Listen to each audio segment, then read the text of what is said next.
खत्म करते हैं और इकोनॉमिक्स वाले पर से थोड़ा जल्दी से करते हैं। ठीक है, मुख्य बातें हमने जो करनी थी, जितना आप लोग को काम प्रयोग है वो कहा जा चुका है, इसमें कोई बहुत बढ़िया आप जितने स्थिति में आप आ गए हैं, जो आप खुद भी इसको लिखने की स्थिति में आ जाएंगे। हमारे हिसाब से जो 90% क्लास का जो मेरा वर्क था वो पूरा हो चुका है रिगार्डिंग प्रक्षेपण यान तकनीक। उसी क्रम में एक आध तकनीकी की बात हम और थोड़ा सा कर देते हैं, जो 10% बचा हुआ है उसको प्रक्षेपण यान तकनीकी से संबंधित। हमने अभी तक जो बातें की है वह बात एएसएलवी से शुरू करके एसएलवी, एएसएलवी, पीएसएलवी और जीएसएलवी तक हमने लिया है। इसी क्रम में एक और ये सब इंडिया द्वारा विकसित तकनीकियां हैं। हमने पहली क्लास में याद रखिए कि दो भागों में बांटा था, which technology has been developed, has been already developed, विकसित हो चुकी है, ये विकसित तकनीकियां हैं। इसी क्रम में एक विकसित तकनीकी और है जिसकी चर्चा हम करेंगे, और दूसरा था विकासाधीन तकनीकी। विकासाधीन तकनीकी, विकसित तकनीकी में एक तकनीकी बस बचा हुआ है, वो है SSL, small satellite launch vehicle. GSLV के बाद हम इसके बारे में थोड़ा सा देख सकते हैं। एसएसएलवी का पूरा नाम है स्मॉल सैटेलाइट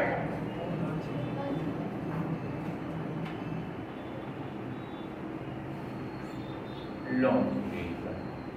अब इसके बारे में देख लीजिए ये क्या है, इसके बारे में इसकी विशेषताओं को थोड़ा सा देख लीजिए।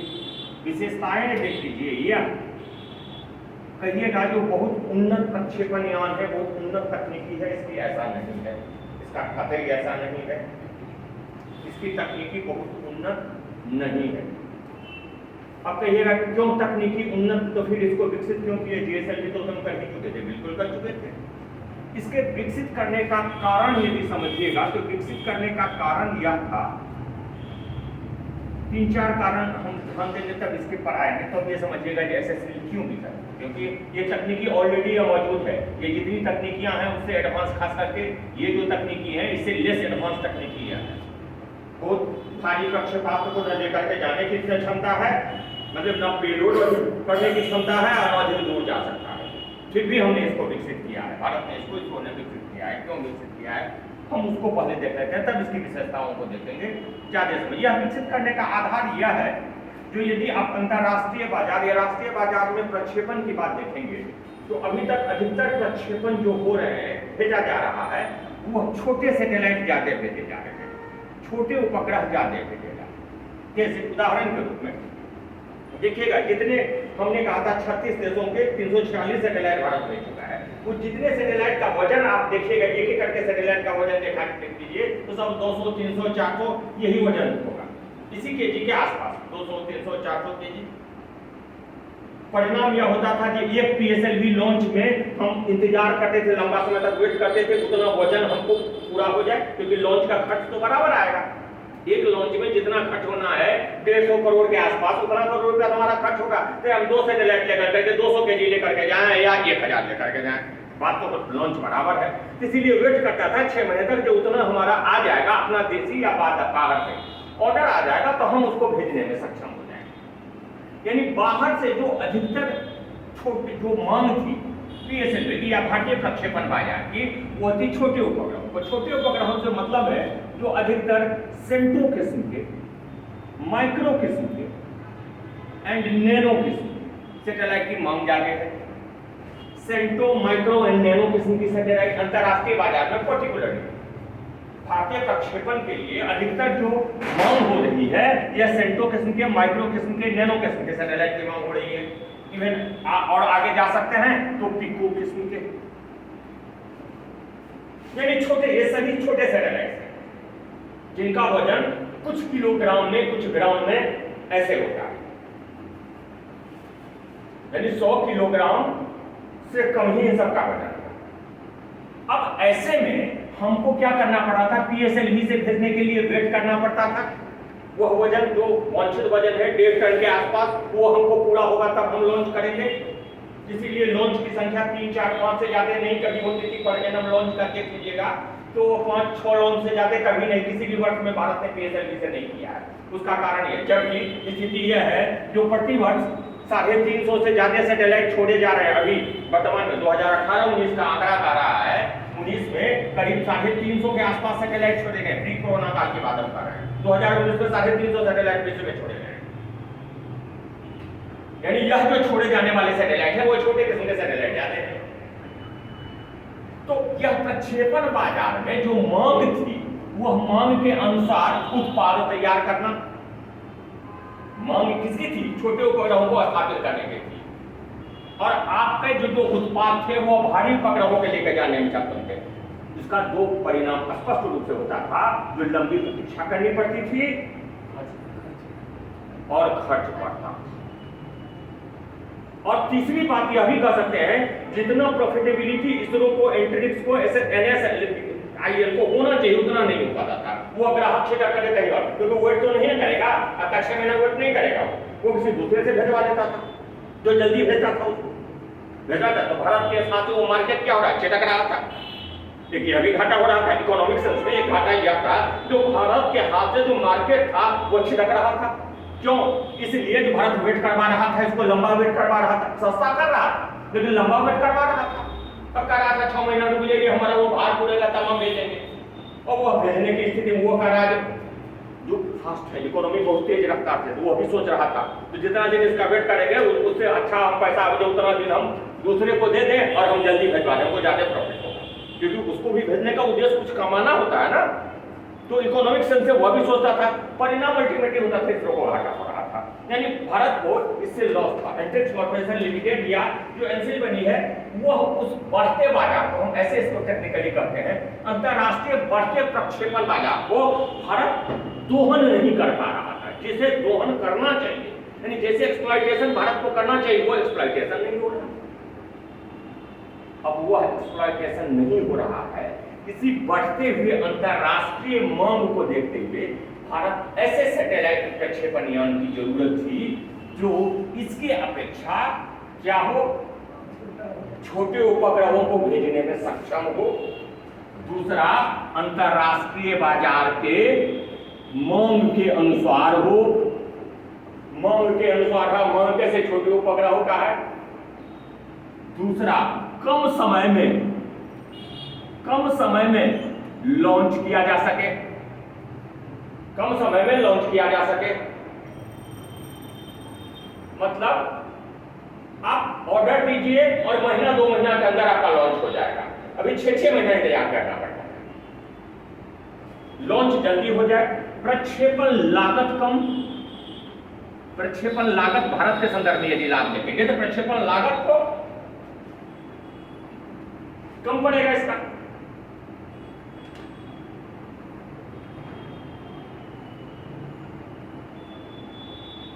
टर्न अराउंड टाइम को घटा रहा था। टर्न अराउंड टाइम को घटाता है। ऐसा टर्न अराउंड टाइम कहते हैं जो सारे सबमिट करके कॉन्फ़िगरेशन करके भेजने के लिए टर्न अराउंड टाइम कहते हैं। इसका इस उपग्रह का ऐसा है जो सारा असेंबलिंग से लेकर के भेजने तक वह कम समय में तथा सस्ता होता है। एक उदाहरण के द्वारा हम इसको स्पष्ट कर सकते हैं। जो भारत पीएसएलवी के एक यान को तैयार करने के लिए करीब 600 इंजीनियर की जरूरत होती है, टेक्नीशियन की जरूरत होती है। 600 टेक्नीशियन एक प्रक्षेपण यान को तैयार करके भेजने के लिए यदि 6 महीना, मोर देन 6 माह तक काम करता है, तब एक प्रक्षेपण में सक्षम हो पाता है। कहता है यदि इस कंपैरिजन में इसको देखिएगा तो इसको बनाने के लिए 6 वैज्ञानिक की जरूरत, यदि 6 दिन काम कर लेना तो ये कर लेगा। दोनों के बीच कंपैरिजन कर लीजिए कितना जल्दी यह हो जाएगा।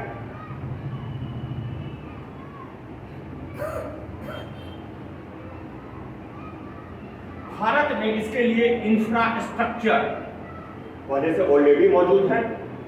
इंफ्रास्ट्रक्चर ऑलरेडी मौजूद है, बहुत ज्यादा भारत को करने की, क्योंकि इससे डेवलप प्रक्षेपण यान भारत पहले ही बना चुका है, PSLV GSLV। तो तकनीकी ऑलरेडी भारत, तकनीकी सक्षमता भारत को ऑलरेडी थी, तकनीकी सक्षमता ऑलरेडी थी, क्योंकि इससे उन्नत किस्म के हम यान बना चुके हैं। केवल यह बाजार के अकॉर्डिंग है, यह यान टेक्नोलॉजिकल एडवांसमेंट नहीं है, यह केवल बाजार ओरिएंटेड है यह प्रक्षेपण यान। तो भारत के पास तकनीकी सक्षमता जो ऑलरेडी इम्पेटस भारत को मिला हुआ था, यानी जितनी सिद्ध कुशल प्रथाएं हमारे यहाँ, जितना ट्रेडिशन बना हुआ था, उसका भी भारत इसके द्वारा दोहन कर सकता था। जो टेक्निकी कुशलता भारत के पास ऑलरेडी मौजूद है कई वर्षों से, उसका दोहन करने में भारत सक्षम हो सकता है।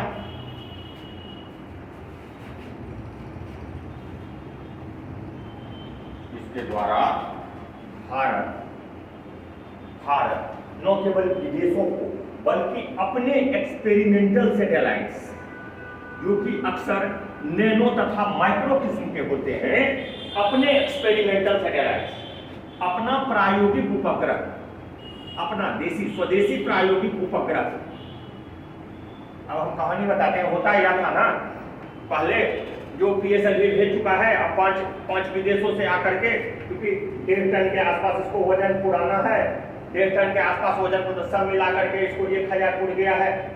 अब 500 टन बचा हुआ है, 500 हाफ टन या 100 टन बचा हुआ, मतलब 100 kg बचा हुआ है, 1 टन बचा हुआ। तो ये क्या करता था, छोटे छोटे सैटेलाइट 10-5, जैसे किडसेट, माइक्रोसेट, कलाम सेट, ये सब का नाम सुने होते, उस सबको इकट्ठा कर करके प्लान करता था जो उसके साथ साथ देंगे, खर्चा नहीं लगेगा। इसलिए सुनते होइएगा कि इसका भारत ने इसके साथ भेज दिया, क्यों? फ्री में भेजा है। उस पहले खर्चा तो लगना नहीं था। तो जब देख रहा था नहीं पूरा है, तो 2, 4, 10 किलो, 20 किलो, 25 किलो, 50 किलो यदि घट रहा था, उसके साथ चिपका देता। इससे 2 उद्देश्य पूरा होते थे। इंडिया में इनोवेशन को बढ़ावा मिलती थी, इनोवेशन को बढ़ावा मिलती थी, और एज वेल एज इंडिया में जो प्रयोग के दौर थे वह बढ़ते थे, आगे बढ़ते थे, अनुसंधान कार्य आगे बढ़ता था।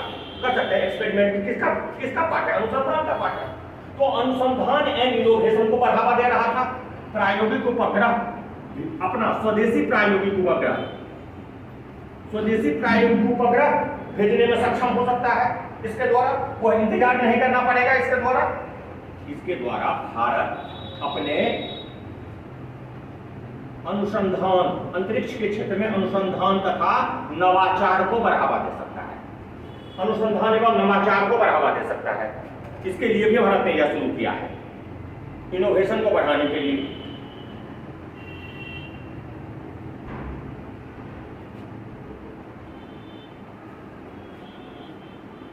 इनोवेशन के बढ़ाने से मतलब है जो भारत में इसके द्वारा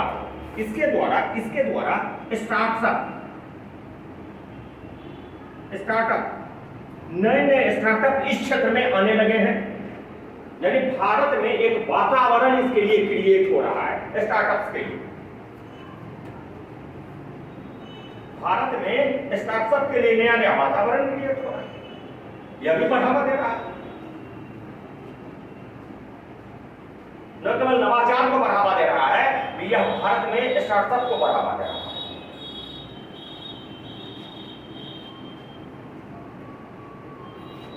और कह सकते हैं हम, जो अंतरराष्ट्रीय प्रक्षेपण बाजार के बढ़ते प्रक्षेपण बाजार के अनुकूल है। क्योंकि हमने कहा था 2018 में करीब 326 के आसपास उपग्रह अंतरिक्ष में छोटे बड़े मिला करके भेजे गए थे कुल विश्व में। वही 2019 में आंकड़ा बढ़ करके 246 के आसपास, 346 के आसपास थे। अब देखिए 350 के आसपास। कोरोना के उसके बाद 2020 में कोरोना आ गया, इसमें कोरोना प्रभावित रहा, 2022 का भी फिगर नहीं आया पिता। अब देखिए इस गति से यदि प्रक्षेपण बाजार फैल रहा है, तो इस प्रक्षेपण इतने उपग्रह एक साल में भेजे जा रहे हैं, तो इसका लाभ भारत उठा सकता है ना। तो फैल रहे अंतरिक्ष प्रक्षेपण बाजार के जो भारत का टारगेट है, जो वर्तमान में 3% के आसपास है, और होने वाला कितना लक्ष्य कितना रख रहा है 10%, उसको पूरा करने में यह इसके GSLV एंड PSLV की अपेक्षा यह ज्यादा मदद करेगा। इस पॉइंट पर यदि हम आए ना तो इसके और इसके अपेक्षा ज्यादा मदद करेगा। क्यों? क्योंकि अंतरराष्ट्रीय बाजार किसका है? अंतरराष्ट्रीय बाजार छोटे उपग्रहों का है, या सेंटो माइक्रो नैनो का है। बड़े उपग्रहों का कम बाजार है। 3 टन 4 टन के उपग्रह कितने भेज पाते हैं? भारत साल 2 साल में एक भेजवाता है। पता है एरियन 5 से भेजवाता है, साल 2 साल में एक भेजवा रहा है।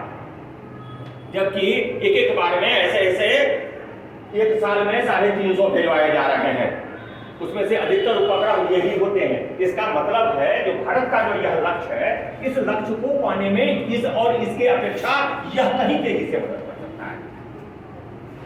फक्त यहां पर यही है।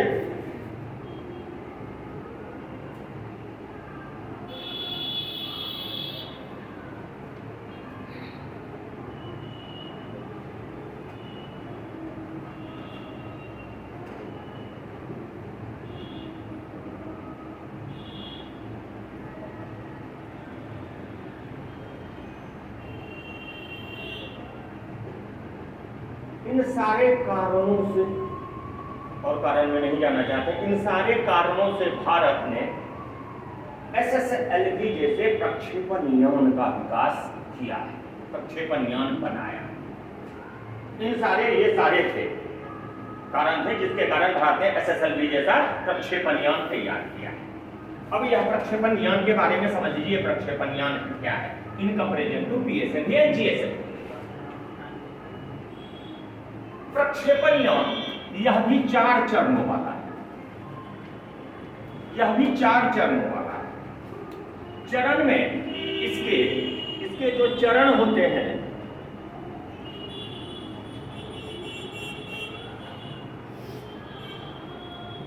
सॉलिड एंड लिक्विड चरण। अब सॉलिड लिक्विड ये मतलब लिक्विड का मतलब क्रायोजेनिक नहीं है। लिक्विड का मतलब है यहाँ HTPB हाइड्रोक्सिल टर्मिनेटेड पॉलीब्यूटाडीन, HTPB जो सॉलिड ईंधन था HTPB का उपयोग होता है, और यहाँ पर मोनोमिथाइल हाइड्रोजन लिक्विड है, इसका प्रयोग होता है।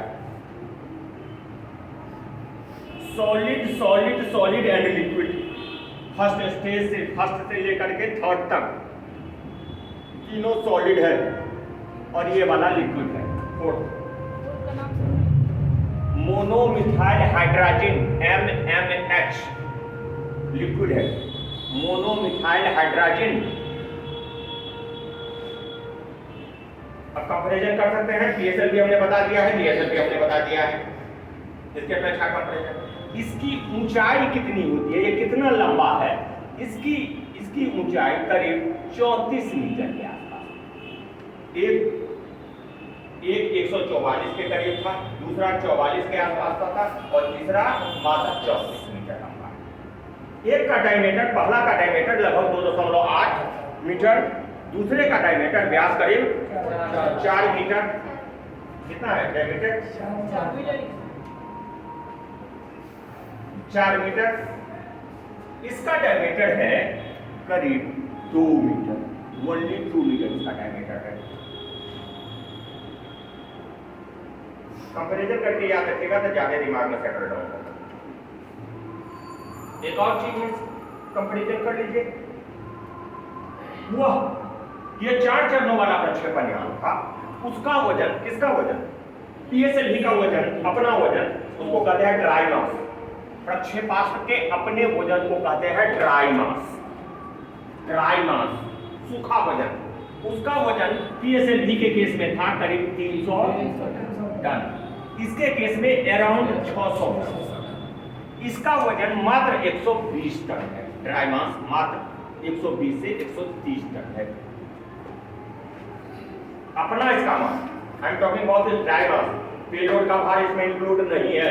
टाइम एंड अगेन हम यही बात को इशारा कर रहे हैं, इसमें पेलोड का भार कतई इंक्लूड नहीं है।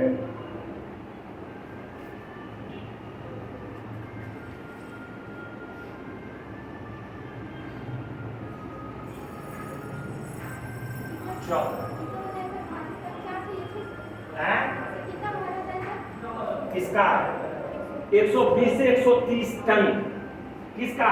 इस रॉकेट का। पेलोड का भार हम नहीं बार बार कर रहे हैं, तुम लोग भार के संबंध में भार जब भी यहाँ पर हम आस्पद करते हैं तो दो अर्थ में भार, एक पेलोड का भार, अधिकतर हम इसी का भार, सबसे इंपॉर्टेंट इसी का भार है, और दूसरा भार क्या होता है, ड्राई मास, किसका, द्रव्यमान, किसका, रॉकेट या लॉन्चर का, अपना द्रव्यमान होगा ना, 120 से 130 तो इसका लॉन्चर ना, लॉन्चर का, ये द्रव्यमान लॉन्चर का है, पेलोड का भार नहीं, वही ज्यादा इंपॉर्टेंट है, लेकिन उसकी चर्चा हम बाद में अभी कर रहे हैं। अभी इसके बारे में, स्ट्रक्चर के बारे में चर्चा करें, इसलिए हम क्लियर कर देते हैं। 120 से 130 टन इसका करीब भार है। हर एक एस्पेक्ट में इसे तुलना कर दीजिए। अब देख लीजिए, ये चार चरणों के अलावा यह कहां तक जा सकता है और कितना भार, पेलोड इसका कितना हो सकता है। इसका पेलोड का भार कहता है जो करीब 500 केजी, 500 केजी, 500 केजी का मतलब कितना हो गया, 5 क्विंटल, आधा टन, आधे टन नहीं, आधा टन भार कहां तक लेकर के जा सकता है, या एलईयू तक लेकर के जा सकता है, लो अर्थ, निम्न भू कक्षा तक लेकर के जा सकता है। याद रखिएगा, जैसे ही हम एलईयू से इसको सन सिंक्रोनस सैटेलाइट ऑर्बिट में लेकर के चले जाएंगे, यदि हम इसी को एसएसओ मतलब सन सिंक्रोनस ऑर्बिट, सूर्य समतुल्य कक्षा में लेकर के चले जाएंगे, तो यह भार 500 से घट करके 300 केजी तक जाएगा। हमने पहले कहा भार दूरी बढ़ा देंगे तो भार क्या होगा, घट जाएगा। 300 केजी भार, पेलोड का भार 300 केजी रह जाता है।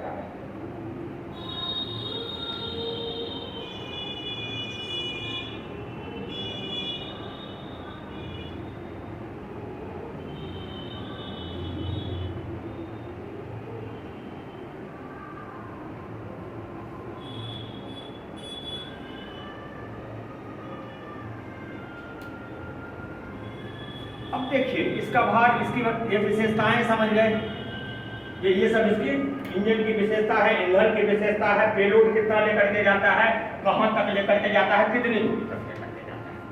एक चीज और समझिए, जो इसके लिए भारत ने, इसके लिए इसका प्रथम परीक्षण हाल ही में हुआ है। प्रथम प्रक्षेपण हुआ है 7 अगस्त 2022 को।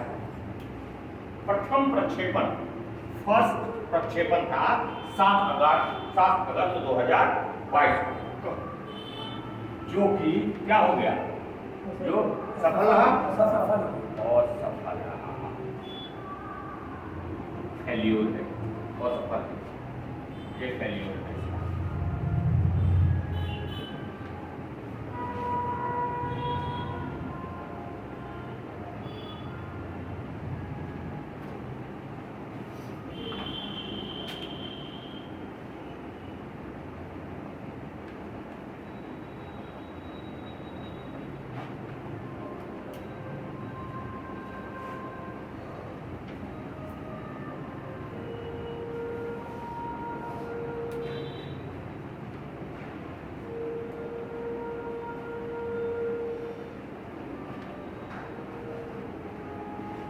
इसके लिए भारत ने, हाँ इसका एक और चीज जान लीजिए, इसका लागत कितना है, निर्माण लागत कितना है। हमने कल चर्चा की थी, पीएसएलवी का निर्माण लागत कितना था, 150 क्या, 150 करोड़ रुपया में 150 करोड़ रुपया। जीएसएलवी का या LMV3 का लागत कितना था, LVM3 का, यही याद रखिए, यही सब डाटा तो काम करेगा, यही सब डाटा तो 2-4 नंबर खिंचवा देगा सबको, आगे बताए नहीं बताए, ठीक 400 से 500 करोड़ वो था ही नहीं, 400 से 500 करोड़ हमने हो जाएगा, उसी को एरियन 5 से यदि भेजने में एरियन 5 से जब भेज रहे हैं तो उसका खर्चा यूरोपियन टैक्स एजेंसी हमसे 500 करोड़ वसूल कर रही है, उतना ही बाहर का, हाँ उसका करीब खर्चा है 200 करोड़ रुपया। इसका 600 LVM3 जीएसएलवी मार्क 3 का खर्चा एक प्रक्षेपण, प्रति प्रक्षेपण। फिर समझ लीजिए प्रति प्रक्षेपण या जो खर्चा आप दे रहे हैं प्रति प्रक्षेपण खर्चा दे रहे हैं। पर लॉन्च कितना कॉस्ट आ रहा है, रफली इतना है आज के डेट में, करीब 200 करोड़ रुपया। इसी संबंध में हम तुलना करके कल कह रहे थे जो भारत पैसा बचा सकता है, अभी 200 रुपया अपना पर खर्चा होगा और वहां पर भेजेंगे तो 500 रुपया ले रहा है, तो 300 करोड़ रुपया पर लॉन्च हमारा बच सकता है। साबित कर सकते हैं इसको, पर लॉन्च हमको 300 करोड़ रुपया बच सकता है। इस प्रक्षेपण यान का लागत है करीब आज के डेट में 35 करोड़ रुपया, 35 करोड़ रुपया, ओनली 35, मात्र 35 करोड़ रुपया, मात्र भेजने में प्रक्षेपण। जब लागत की बात करते हैं तो लागत से मतलब है प्रति प्रक्षेपण लागत, प्रति प्रक्षेपण लागत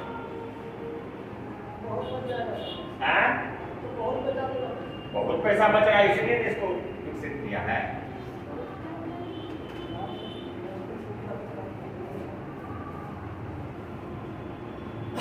बहुत पैसा बचेगा, इसकी सबसे बड़ी विशेषता है जो कॉस्ट इफेक्टिव है। लागत के बारे में चर्चा कर रहे थे, रिड्यूस कर रहा है, यह कॉस्ट इफेक्टिव है, लागत प्रभावी है। सफल तो होना ही है, कुछ टेक्निकली ऑर्बिट ये आई थी जिस ऑर्बिट में ले जाना चाहता था उस ऑर्बिट में नहीं पहुंचा पाया। वो टेक्नोलॉजी है क्योंकि हमने ऑलरेडी कहा है कि इसका एडवांस हो, पहला था तो पहला तो पीएसएलवी का भी असफल हुआ था, बताए थे ना, लेकिन आज कितना सफल हो गया देख लीजिए, 95% विश्व में टक्कर दे रहा है। तो पहला था तो इसीलिए वो सफल हो गया, कोई बात नहीं, लेकिन यह टेक्नोलॉजी में सिद्ध है भारत हो सकता है कुछ समय बाद दूसरा करेगा, तीसरा करेगा, तो सफल होते रहेंगे। तो पहला प्रक्षेपण के बाद इसकी असफलता से नहीं डरना है, या जब भी हम करते हैं इनोवेशन नवाचार तो रिस्क का है, इस रिस्क लेने की क्षमता आप में होनी चाहिए। क्या आपका गारंटी है कि आपका हो जाएगा, लेकिन आप रिस्क ले रहे हैं, इस आशा से जो उसका भी हुआ है तो मेरा भी होगा। यही दैट स्पिरिट, वही स्पिरिट आपको सफल बनाता है। दिस स्पिरिट, ये स्पिरिट आपको सफल बनाता है, क्योंकि एक बार असफलता होगी that means it means not, जो आपने तैयारी करना छोड़ दिया, नहीं छोड़ा, तो ये स्पिरिट सफल बनाता है, स्पिरिट का साथ खिलाएगा।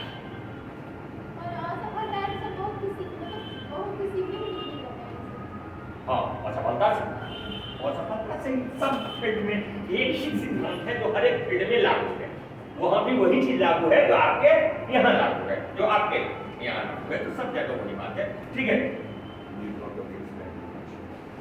35 करोड़ रुपए की लागत है।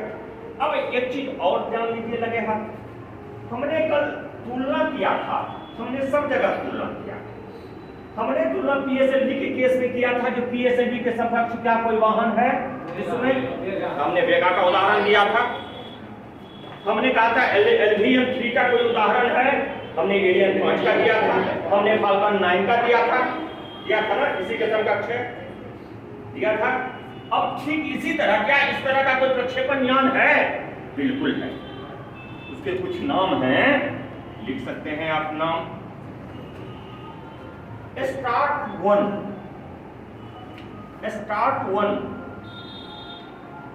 यह रसिया का है, रूस का। स्टार्ट 1 रूस का,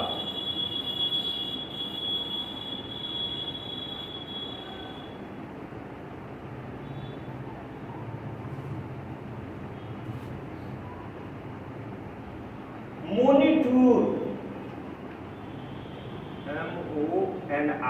MONITAUR 1, मोनिटूर 1 ये यूएसए का है, मोनिटूर 1 इसी कैटेगरी का है। भाग इतना सब कुछ इसी के जैसा मिलता जुलता, केवल प्रक्षेपण लागत उसका कम होगा, प्रक्षेपण लागत उसका क्या है? मोनिटूर MONITAUR, मोनिटूर 1 यूएसए का है, अमेरिका का है। इसी की कैटेगरी का चाइना का भी है, उसका नाम हो तो इतना टेढ़ा मेढ़ा हो जाए, चाइनीज नाम से इतना टेढ़ा मेढ़ा होगा, काई झाओ का CUAIGHOU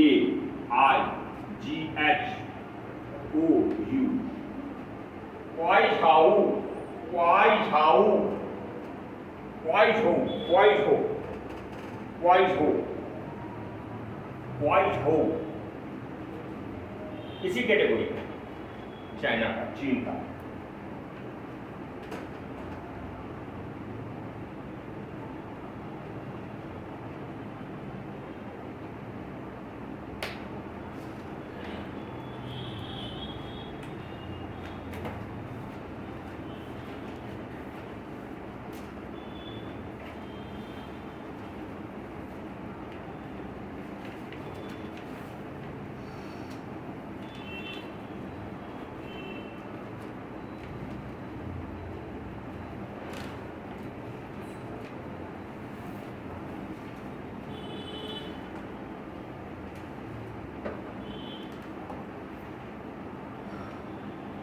एक और चीज इसके बारे में छूट रहा है, भारत ने स्पेशली अभी 2019 में ही विकसित किया है, नाम कल हम नाम ले रहे थे, एनसील का।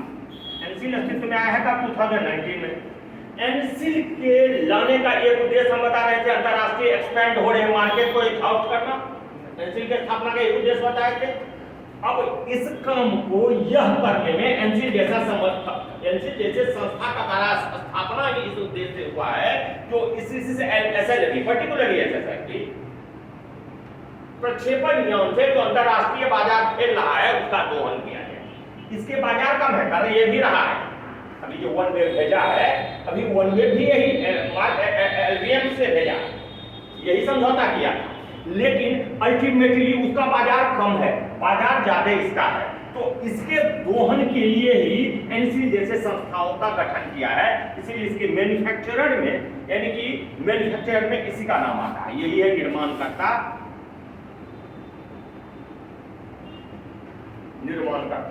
मैन्युफैक्चरर इसका यही है, एनसील।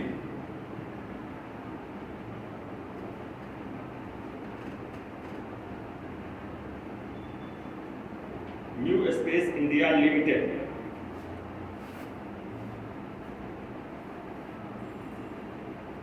वर्तमान में भारत ने इस प्रकार के एसएसएलवी के लॉन्च के लिए एक अलग से, इसी के कारण एनसील का एक संस्था के रूप में एनसील का गठन कर लिया। एक प्रक्षेपण स्थल के रूप में भी इसका भारत ने चयन कर लिया, उसका भी विकास कर रहा है। एनसील तो बना लिया, इसके प्रक्षेपण के बाजार में दोहन के लिए यह संस्था यानी प्रक्षेपण स्थल जो भारत विकसित कर रहा है वह कहां है? एनसील के लिए Tuticorin, near Tuticorin, कुलशेखरपट्टनम, near Tuticorin, कुलशेखरपट्टनम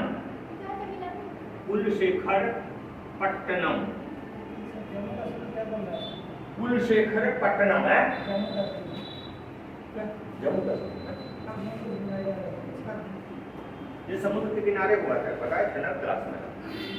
कुलशेखरपट्टनम near Tuticorin के पास, नियर टूटीकोरिन के पास है, समुद्र के किनारे है। इसका नाम है एसएसएलवी लॉन्च कॉम्प्लेक्स,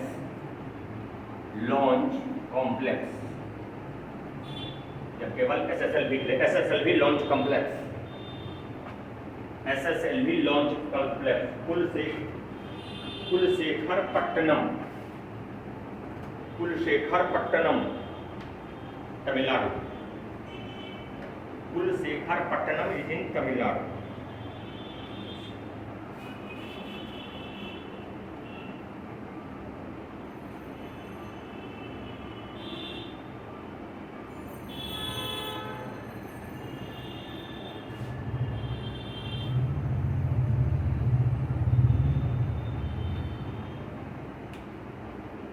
ये हो गया। अब विकासाधीन तकनीकी एक बार देख लीजिए, एक दो है जो विकासाधीन तकनीकी है। विकास भारत कर रहा है, इसकी ज़्यादा चर्चा नहीं कीजिएगा, शॉर्ट में इसकी चर्चा कीजिएगा, यहीं तक आप जो डिटेल में चर्चा करना है वो आप कीजिएगा।